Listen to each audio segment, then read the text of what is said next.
स्थानीय निकाय सफाई मजदूर संघ द्वारा बिना अनुमति के आईसीसीसी कंट्रोल रूम के सामने किया गया धरना प्रदर्शन। आउटसोर्सिंग श्रमिकों के वेतन वृद्धि भत्तों के संबंध में धरना प्रदर्शन पर विधिक कार्रवाई की जाएगी। मुरादाबाद स्थानीय निकाय सफाई मजदूर संघ उत्तर प्रदेश द्वारा बिना किसी पूर्व अनुमति के पीली कोठी स्थित आईसीसीसी कंट्रोल रूम के सामने धरना प्रदर्शन किया गया। सफाई मजदूर संघ के सदस्यों के द्वारा आउटसोर्सिंग कर्मचारियों के वेतन वृद्धि, सफाई कर्मचारियों के लिए आवास, बारात घर व मृतक आश्रितों की नियुक्ति शीघ्र करने के संबंध में धरना प्रदर्शन किया गया, जिसका संज्ञान लेते हुए नगर आयुक्त द्वारा सफाई मजदूर संघ के मुख्य 5 सदस्यों को वार्ता हेतु आमंत्रित किया गया, परंतु सभी के द्वारा भीड़ एकत्रित करते हुए टाउन हॉल स्थित नगर निगम कार्यालय पहुंचे और अपनी उक्त मांगों को नगर आयुक्त के समक्ष रखा, जिस पर नगर आयुक्त द्वारा स्पष्ट किया गया कि आउटसोर्सिंग श्रमिकों की आपूर्ति सेवा प्रदाता agency gravity facility management solution प्रणाली द्वारा निविदा के माध्यम से गत वर्ष से दी जा रही है, जिसके क्रम में आउटसोर्सिंग श्रमिकों के वेतन भत्तों के भुगतान किए जाने की संपूर्ण जिम्मेदारी सेवा प्रदाता एजेंसी की है। शासन द्वारा निर्धारित किए गए वेतन भत्ते इत्यादि का भुगतान यदि सेवा प्रदाता द्वारा कम किया जा रहा है तो उसकी तत्काल जांच कर कार्रवाई की जाएगी। सफाई श्रमिकों को आवास उपलब्ध कराने के लिए शासन को बजट आवंटन हेतु पत्राचार किए जाने की कार्रवाई शीघ्र अमल में लाई जाएगी। बारात घर का निर्माण किए जाने के लिए नगर आयुक्त द्वारा मुख्य अभियंता नगर निगम मुरादाबाद को DPR बनाकर शीघ्र प्रस्तुत करने के निर्देश दिए गए। मृतक आश्रितों की नियमानुसार नियुक्ति हेतु लंबित समस्त पत्रावलियों को 15 दिवस में पूर्ण करते हुए प्रस्तुत किए जाने हेतु वरिष्ठ प्रभारी अधिष्ठान को निर्देश दिए गए। वार्ता के दौरान ही भूतपूर्व सफाई श्रमिक प्रेम बाबू वाल्मीकि द्वारा वार्ता से हटकर अन्य मुद्दों को उठाकर माहौल खराब करने का प्रयास किया गया, जिस पर नगर आयुक्त द्वारा कहा गया कि कर्मचारी यूनियन व नगर निगम मुरादाबाद की महिला कर्मचारी की शिकायत पर आपके विरुद्ध नगर निगम की महिला कर्मचारी से अभद्र व्यवहार करने के संबंध में जांच चल रही है। नगर आयुक्त ने सफाई मजदूर संघ की सभी मांगों पर सकारात्मक आश्वासन दिए जाने के उपरांत भी सफाई मजदूर संघ के सदस्यों ने वार्ता को पूर्ण किए बिना ही बीच में ही कार्यालय छोड़कर बाहर चले गए। पुनः द्वितीय बार सफाई मजदूर संघ के सदस्यों के द्वारा आउटसोर्सिंग कर्मचारियों की वेतन वृद्धि, सफाई कर्मचारियों के लिए आवास, बारात घर व मृतक आश्रितों की नियुक्ति शीघ्र करने व आउटसोर्सिंग श्रमिकों को ESI कार्ड वर्दी दिए जाने की अतिरिक्त मांग के साथ कार्यालय में उपस्थित हुए, जिस पर नगर आयुक्त द्वारा सेवा प्रदाता एजेंसी को कैंप लगाकर शीघ्र ही ESI कार्ड वितरित किए जाने हेतु निर्देशित किया गया व वर्दी दिए जाने हेतु निदेशक समाज कल्याण विभाग से वार्ता कर शीघ्र ही उपलब्ध कराने का आश्वासन दिया गया व साथ ही सभी सफाई मजदूर संघ के सदस्यों को बताया कि आउटसोर्सिंग श्रमिकों के वेतन भत्तों के भुगतान किए जाने की संपूर्ण जिम्मेदारी सेवा प्रदाता एजेंसी की है तथा भविष्य में आउटसोर्सिंग श्रमिकों के वेतन वृद्धि भत्तों के संबंध में नगर निगम परिसर में किसी भी प्रकार के धरना प्रदर्शन करने वाले के विरुद्ध विधिक कार्रवाई अमल में लाई जाएगी। मीडिया का अधिकार न्यूज से आसिम खान की रिपोर्ट।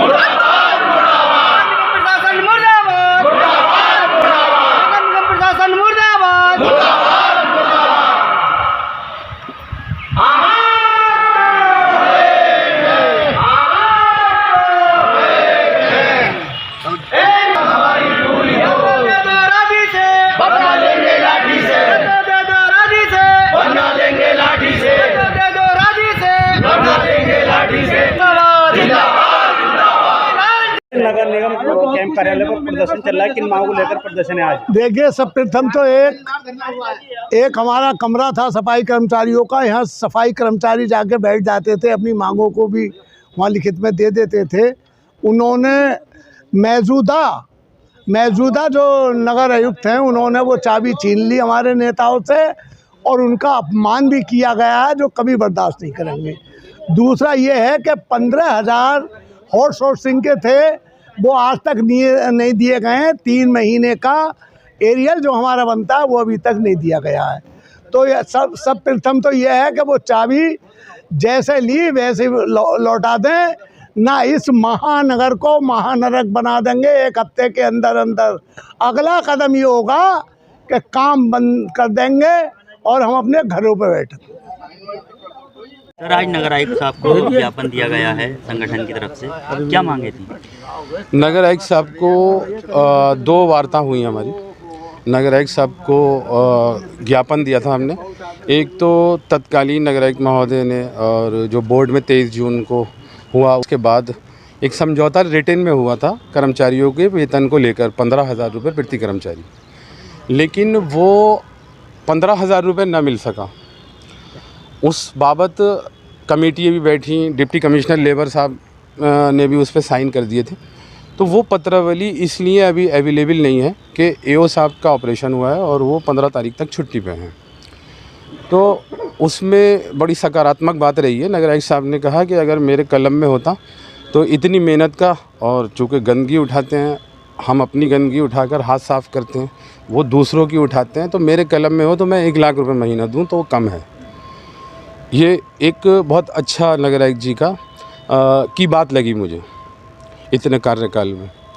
कभी किसी ने इतने दिल से नहीं कहा, बहुत ग्रेट बात है ये, एक बात। दूसरी चीज़ ये है कि जो जब वो छुट्टी से आएंगे एओ साहब, तो ओमीलाल जी का हमारा एक मकसद है कि कर्मचारियों को रक्षाबंधन का पर्व जो बड़ा अहम है, हालांकि 5,000 रुपये में क्या रक्षाबंधन मनाएंगे, लेकिन एक बहन की आस होती है भाई के लिए कि वो आएगा तो कुछ देगा।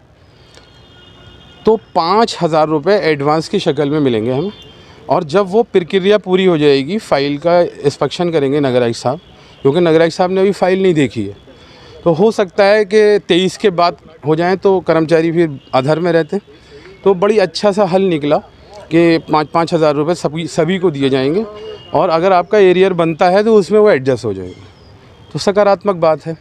रहा सवाल कमरे को लेके था, जो टाउन हॉल पे मोर्चे को कमरा अलॉट है सफाई महासंघ को, तो उसको लेकर भी था। वहाँ नाजिर को, नगर आयुक्त साहब की भावना ये नहीं थी कि इनको उखाड़ना है, वहाँ भावना ये थी कि स्टोर में जगह नहीं है, तो वो कमरा जो है स्टोर को दे दिया गया था। लेकिन बताया कि संगठन के लोग एक कमरे में बैठ के ही कोई मसला हल करते हैं, कर्मचारियों की समस्याओं को लेके हम अपने काम निपटाने के बाद डिस्कशन करते हैं, तो कमरा ज़रूरी होता है। तो उसको भी उन्होंने कह दिया कि आपको 2-1 रोज़ में उसकी फॉर्मेलिटीज़ पूरी करके वो लीगली आवंटित हो जाएगा, और वो जैसे था वैसे ही रहेगा।